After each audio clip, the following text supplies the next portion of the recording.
What if money isn't real? At least not in the way you think. What if everything you've been taught about wealth, work, strategy, success is just the surface of something much older? Something that lives beneath your awareness, in the silent architecture of your mind. Carl Jung didn't set out to find answers about money. He set out to survive himself. When he began writing the Red Book, his life was falling apart. He had broken away from Freud, lost his reputation, and entered a terrifying emptiness. The outer world collapsed, so he turned inward, and what he found there would reveal not only the mechanics of the soul, but the hidden structure behind every human struggle, including the struggle for abundance. Jung didn't just study the unconscious, he met it.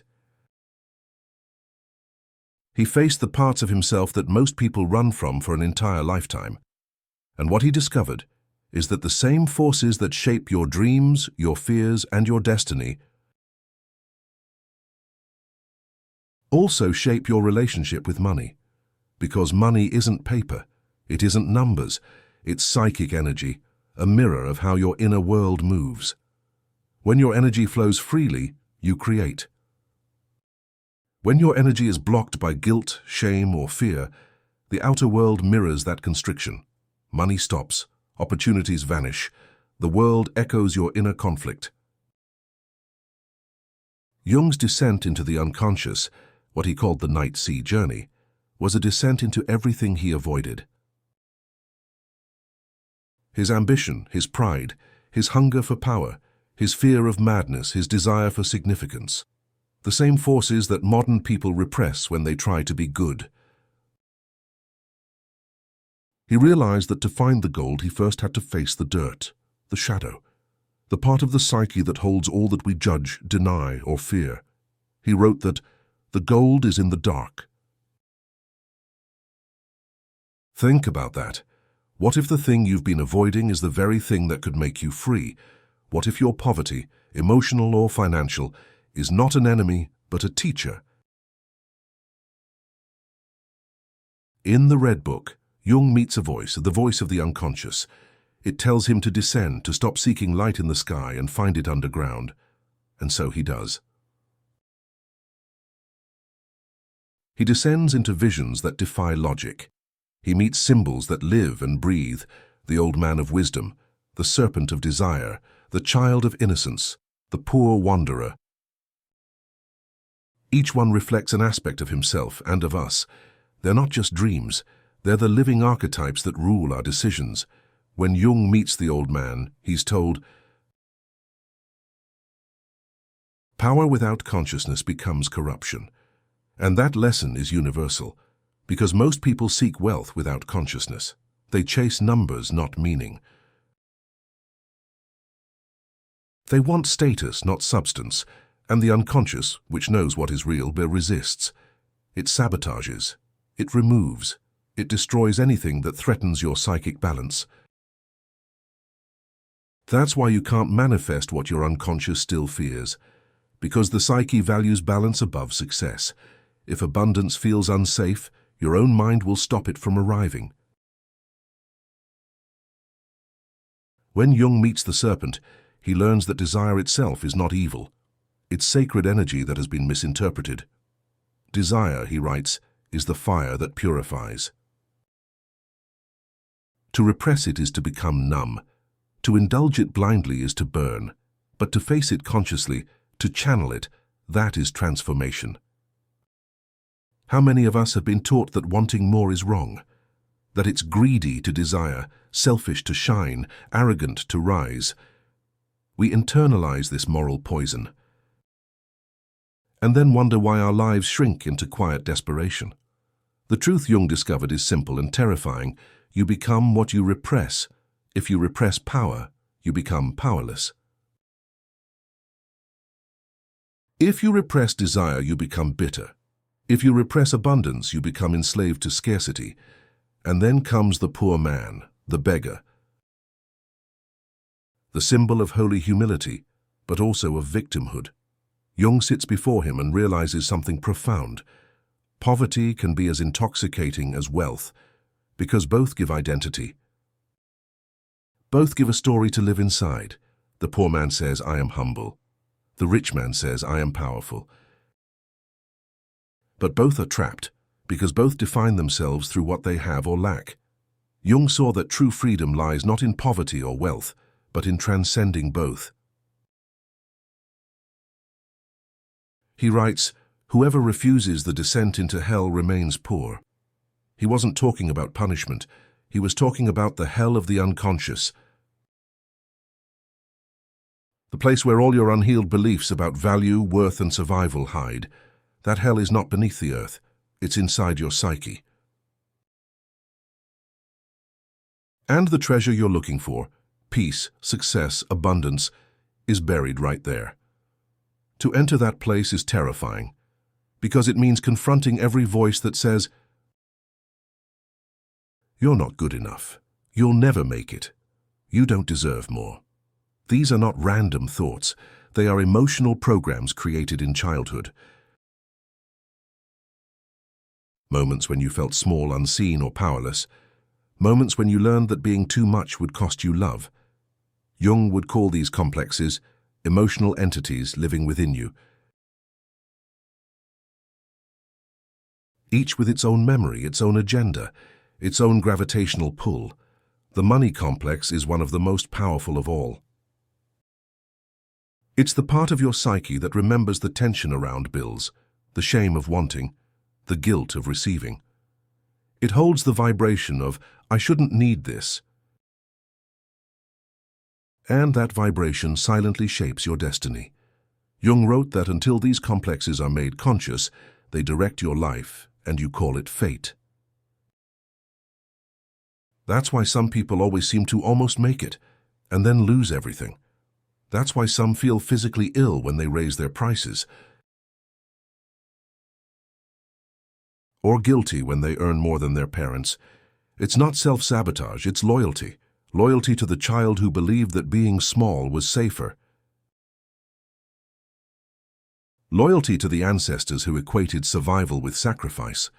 Loyalty to a collective myth that says, to be good, you must suffer. But loyalty to pain is not love, it's bondage. And Jung's Red Book, his journey through visions, terror, and revelation, was nothing less than the breaking of that bond. He descended to meet his shadows and found divinity there. He realized that the soul is not clean light. It's fire, darkness, contradiction. It holds all things, the saint and the sinner, the beggar and the king. He saw that integration, not purity, was the path to wholeness, and that every human being must walk their own descent, because that's where they'll meet the truth about who they are.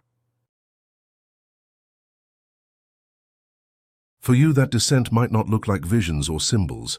It might look like bankruptcy, like failure, like the loss of everything you thought defined you. The descent always begins with loss, because loss removes illusion. And once illusion dies, you can finally see the architecture of the mind. How every belief, every fear, every act of self-betrayal has been silently building the world around you. Jung wrote, "I had to accept that what I had previously called my life was only a preparation." He meant that his outer success was built on an inner lie. He had been serving the ego's ambition, not the soul's truth, and so must we. To reach inner wealth, we must be willing to watch the false self collapse. Only then can something real begin to grow. Money at its core is not about possession. It's about permission. It's about what you allow yourself to have. And what you allow yourself to have is determined by what your unconscious believes you deserve. That's why you can't just change habits. You have to change identity. You can't create abundance with a mind that still worships scarcity. You can't attract wealth with a soul that equates it with guilt. The descent Jung made, the writing of the Red Book, wasn't just about finding meaning. It was about burning false beliefs. The same fire that transforms a psyche also purifies the relationship with wealth. Because wealth too is a symbol, a mirror of your self-value. Until you know your worth, money cannot stay. Jung's visions in the Red Book were filled with symbols of gold, serpents and mandalas, each one representing the unity of opposites, the merging of spirit and matter.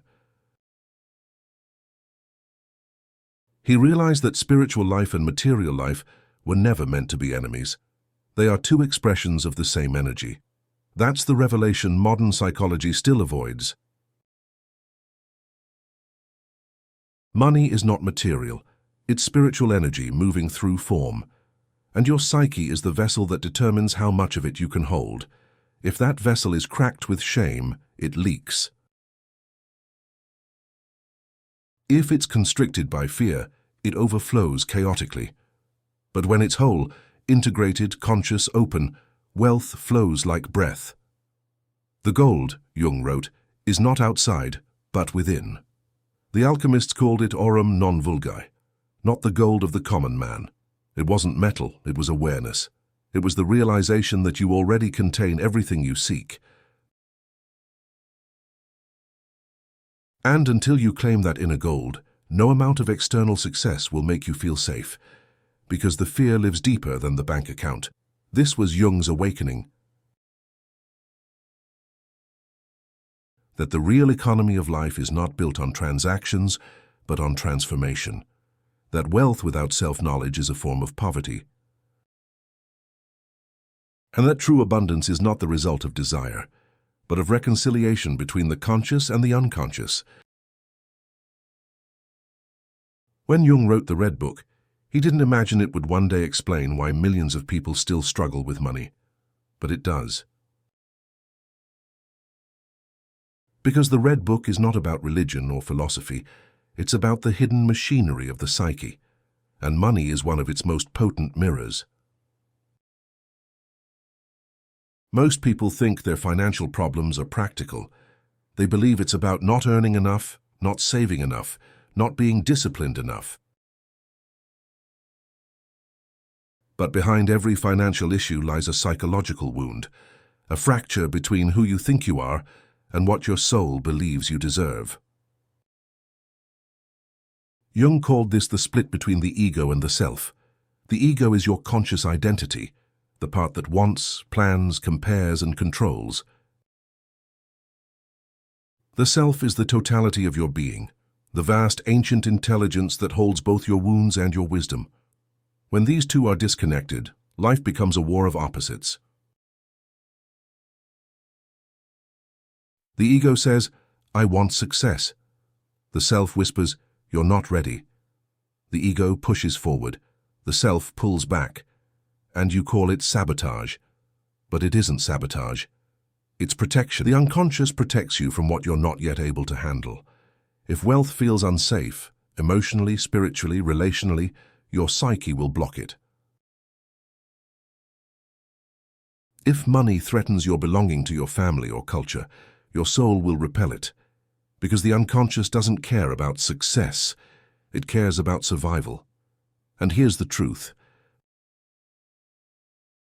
For most people, abundance feels more dangerous than scarcity. Scarcity is familiar. It's the landscape of your ancestors, your parents, your culture. It gives you identity, the hard worker, the giver, the humble one. Abundance threatens that identity. To receive without struggle feels like betrayal. To shine feels like arrogance. To prosper feels like leaving others behind. That's why most people unconsciously choose struggle, because struggle keeps them loyal to their past. In the Red Book, Jung meets the figure of Philemon, the wise old man, the spirit of inner truth. Philemon tells him, "The greatest illusion is that man possesses his own soul." In other words, you are not the one in control. Your conscious mind is just a surface ripple on a vast ocean. The deeper currents, the collective memories, the ancestral beliefs, the archetypes, they move you even as you imagine yourself steering. That's why no financial technique can override deep psychological resistance, because beneath the behavior lies belief, and beneath belief lies archetype. Jung called these archetypes living systems of the unconscious, forces that shape our perception and destiny. And in the realm of money, these archetypes form a hidden drama. The victim. No matter what I do, it never works. The martyr. I give to everyone, but no one gives to me. The child. If I have more, they'll stop loving me. The judge. Money corrupts. It's the orphan. No one ever helped me. I'm on my own. The hero. I'll prove them wrong, no matter what it costs. The beggar. I need to be saved. The ruler. I must control everything or I'll lose it all. Each of these inner characters has a voice. Each one protects you from something you once feared. And until you recognize them, they rule your relationship with abundance. The victim protects you from disappointment by expecting failure.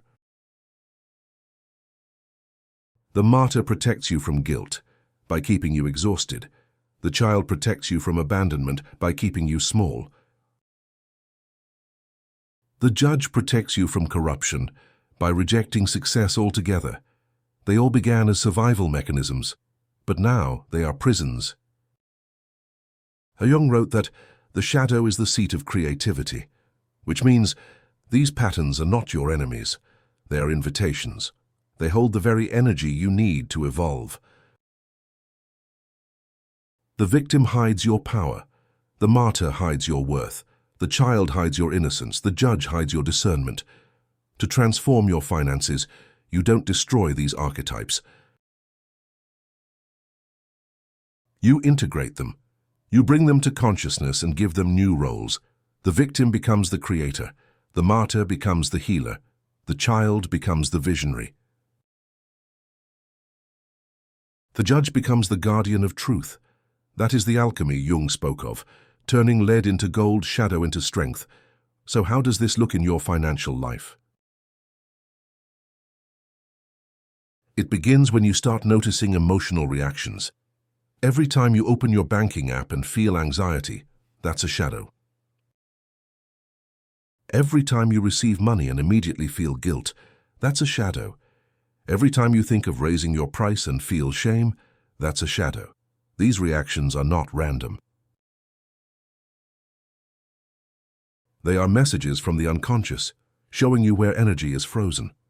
When you stop judging those feelings and start listening to them, something extraordinary happens. The energy they held hostage begins to release, and what once felt like resistance becomes revelation. Jung believed that where love reigns, there is no will to power, and where power predominates, love is lacking. He meant that our relationship with money reveals whether we are ruled by love or fear. When we operate from fear, we seek control, we hoard, we compare, we obsess. When we operate from love, love for growth, for creation, for meaning, money becomes a tool of expression, not a weapon of survival.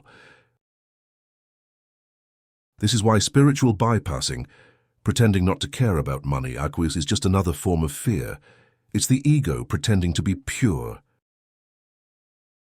But Jung knew, no tree, it is said, can grow to heaven unless its roots reach down to hell. To rise into abundance, you must root into your shadow. You must see where your fear of lack is masking your fear of greatness. Every time you self-sabotage financially, it's not weakness. It's communication.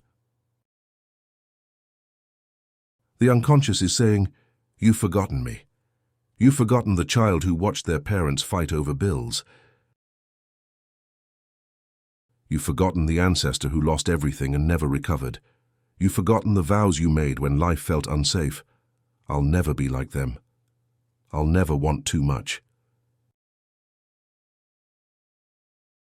I'll survive alone." Those vows still echo, and until you release them, your life will echo their limits. Jung taught that the unconscious compensates for the ego's imbalance. If your conscious mind glorifies wealth, Your unconscious will create poverty to humble you. If your conscious mind rejects wealth, your unconscious will create struggle to push you toward power. It's always seeking balance.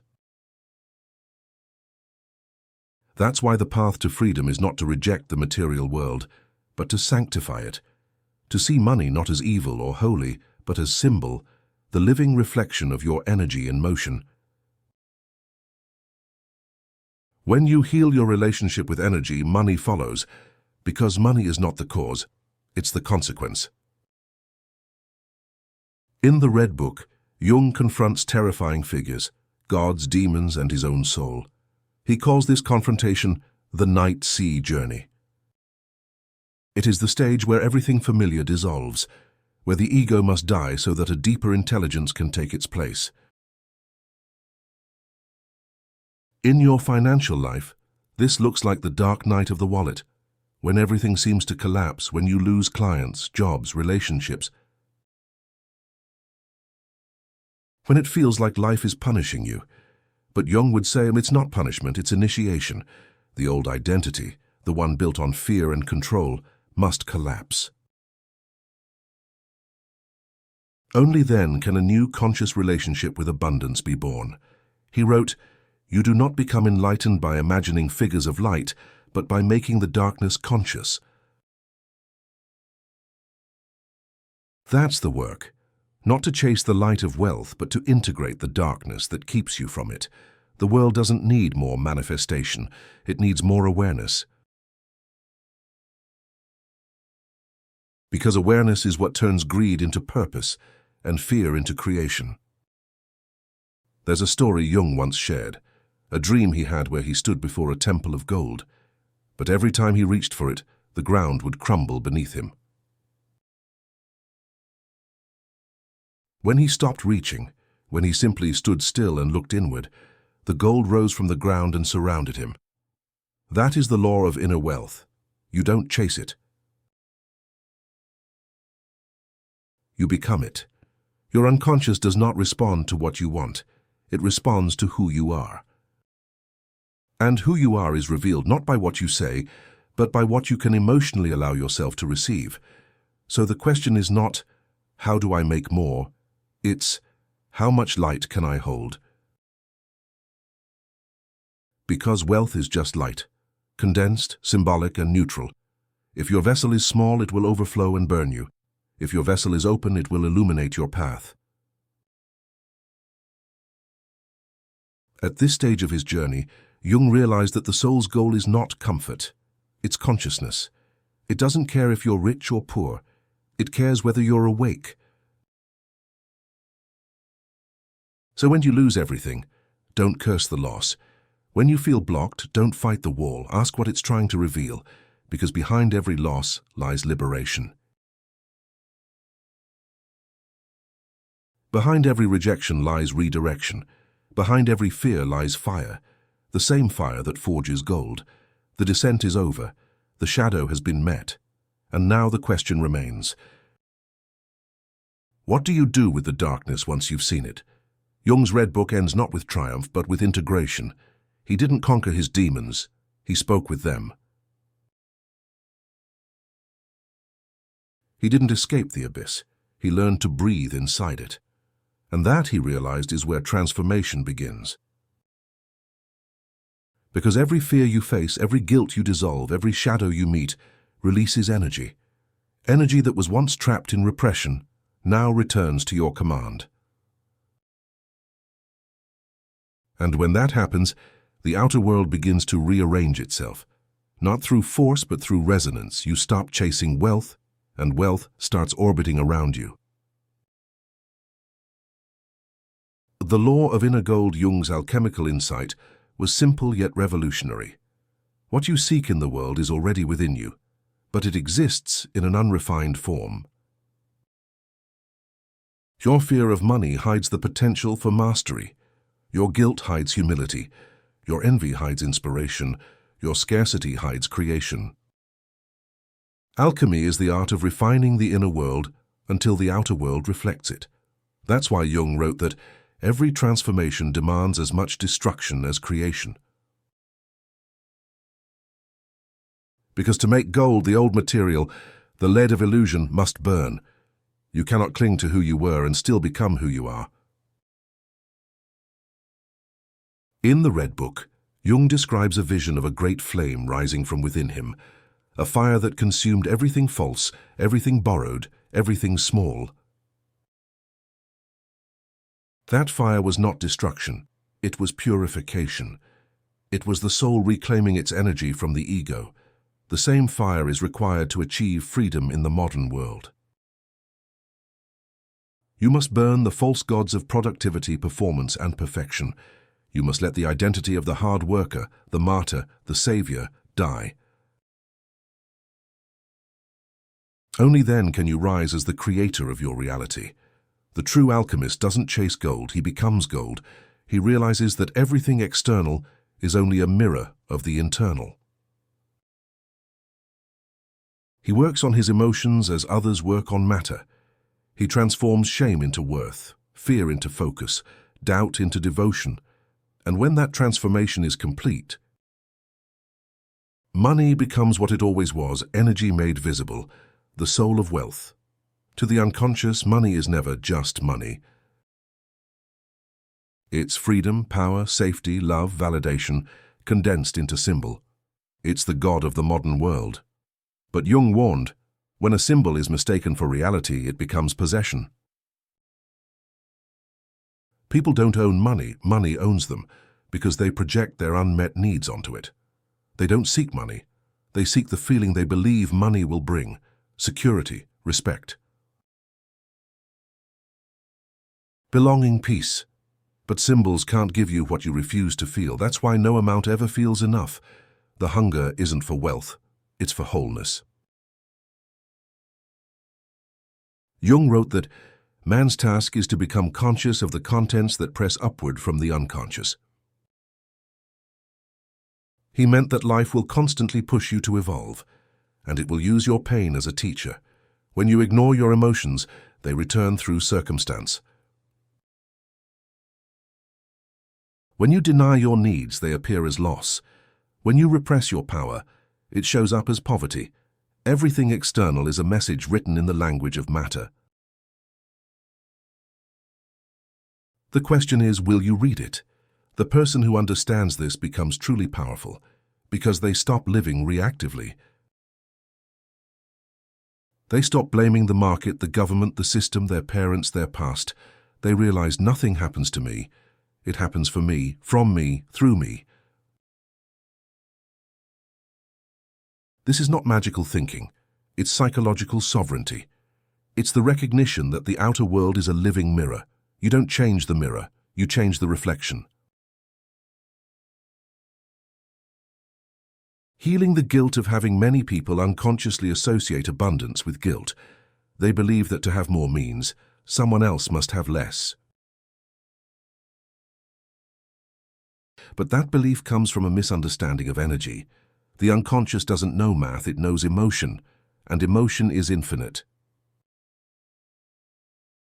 When you thrive, you don't take from others.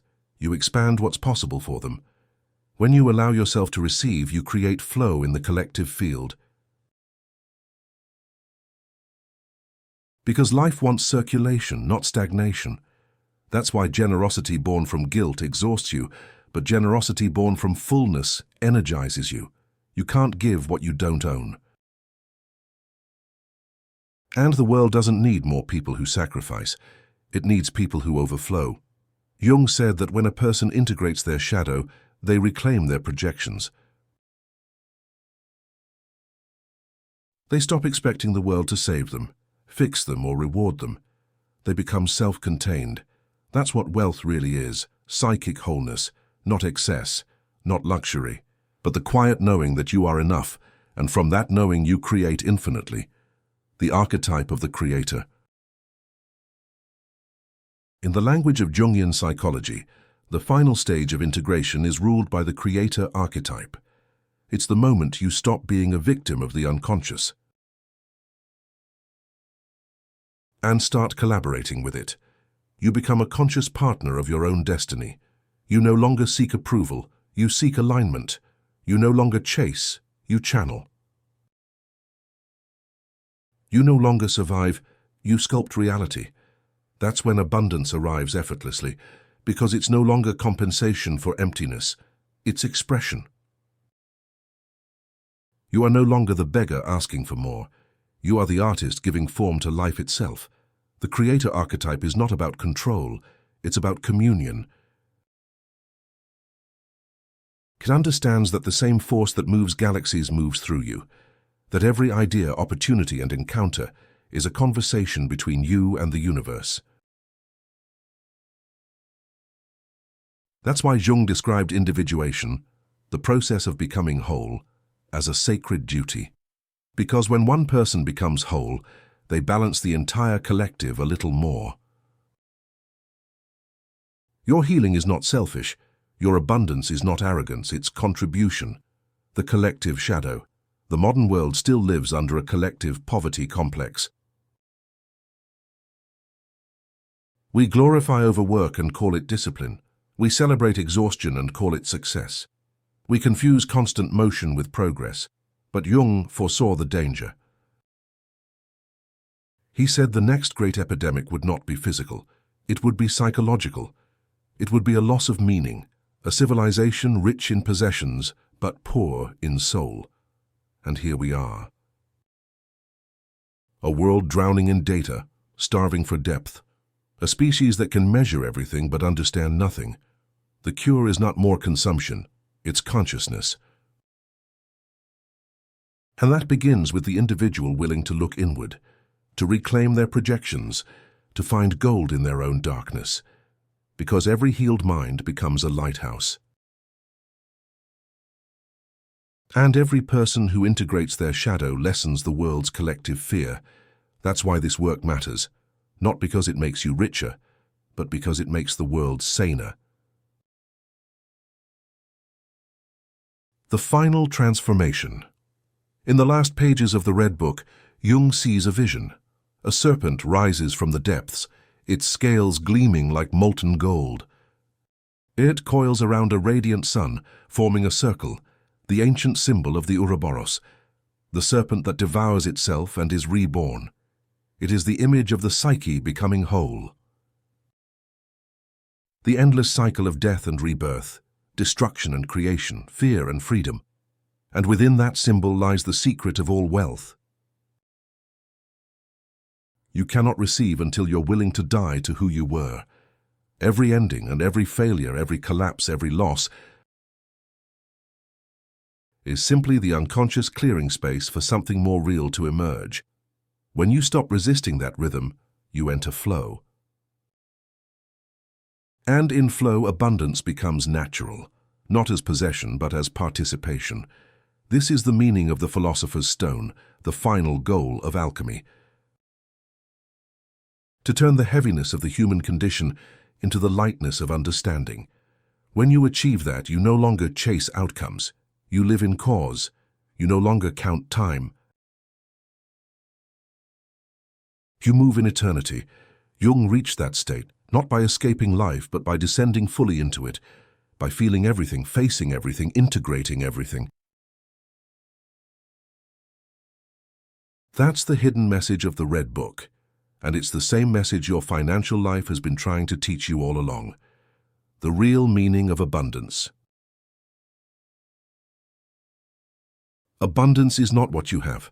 It's what you allow. It's not the size of your accounting. It's the size of your awareness. It's the freedom to express without fear, to give without guilt, to receive without shame. When your mind becomes whole, money becomes neutral. It no longer defines you. It serves you. And that's when life opens. You find yourself surrounded by synchronicities, people, chances, opportunities appearing as if out of nowhere. Because now your inner world and outer world are aligned. They speak the same language. And that language is truth. So ask yourself now, what if you stopped trying to get money and started asking, what part of me is still afraid to receive? What if you stopped trying to prove your worth and started remembering that you never lost it? What if your next level of success isn't about doing more, but about being more present, more whole, more you? Because that is what the Red Book teaches us. You can spend your life chasing symbols, or you can become one, the living embodiment of abundance itself. When Jung closed the Red Book, he didn't become rich overnight. But he became something far greater, free. Free from the illusion that the world owed him something, free from the war between his ambition and his soul, free from the fear of both poverty and success. He realized that the real treasure was not in the gold, but in the awareness that no longer feared losing it. That's the final step of transformation. To hold wealth lightly, to love deeply, to live consciously. Because the richest person is not the one who has the most, but the one who needs the least to feel whole. And maybe that's the message the Red Book was whispering all along. You were never poor, you were only divided. Now you are whole. Now you are rich, in truth, in presence, in peace. The Red Book of Money, Jung's hidden lessons about wealth and belief. The gold you seek is not in the world. It waits in the dark inside you until you are brave enough to see it.